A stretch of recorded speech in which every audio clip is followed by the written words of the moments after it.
Innovation is not just about idea generation. It is about embracing change. Today, we're talking to Lee-Anne McAlear, a SEEK Program Director on Innovation. The topic is the culture of embracing change. Ladies and gentlemen, Lee-Anne McAlear. Ask any employee for 10 ideas in terms of how they could change their work, how things could be done better, and you'll get 20. Thousands of ideas live in the hearts and minds of employees everywhere. The question is, how do you realize those ideas so they're meaningful and ultimately add value to the organization and to the people involved? That happens based on three things. One, the leadership in the organization.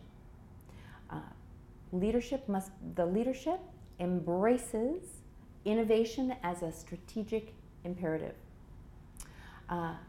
and communicates that throughout the organization to all levels. Next is engagement. Part of that communication is the engagement component. Engage managers to support their employees. Engage your employees by soliciting through a variety of ways, teams, software, whatever it might be, the ideas that are most meaningful to them, then having really good selection criteria and impeccable execution.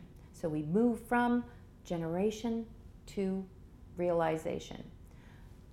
The supporting piece, the third supporting piece, has to do with reward and recognition.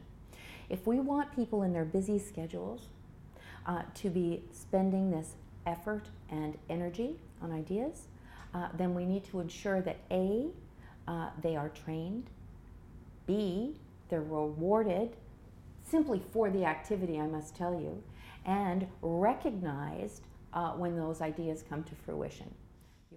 Incrementalism, low-hanging fruit, those ideas are very easy to incorporate into an existing structure. What do you do with disruptive or not deeply understood ideas that seem to have a great deal of potential?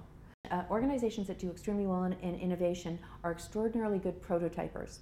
So they take these ideas, they make them as real as they can, as visually as they can. They are people who are involved in innovation of a disruptive nature are extraordinarily good influencers and networkers. Getting a challenging innovation throughout an organization is not about making a business case.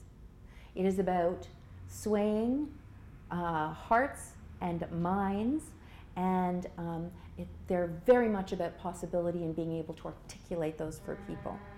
So prototyping, visualizing, influencing, moving from concept to something that people can begin to see, all those things become extraordinarily good skill sets that are needed to get it done.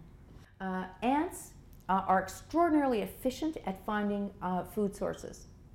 The whole organization mobilizes once that food source is found and, lickety split with great intensity goes towards the food source.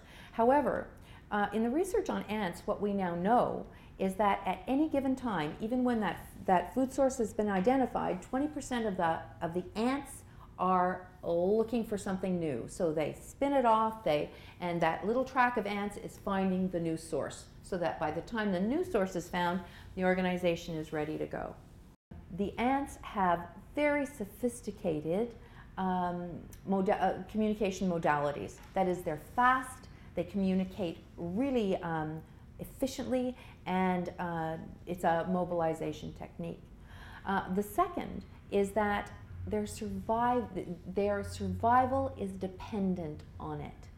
So when we bring that into organizations, we have to think about the degree to which the organization feels that compulsion to move to that which is new because it will save them. One of the companies that's extraordinarily good at this is Southwest Airlines. Southwest Airlines, the only airline to be profitable for the last 25 years in an industry that's very tight, creates teams of people who go and spend time in different industries. So they go to the military, they go to Disneyland. They went many years ago when they started this process, they went to spend 3 weeks with Mario Andretti's pit stop team to learn about efficiency. Brilliant. Came back, made all kinds of changes.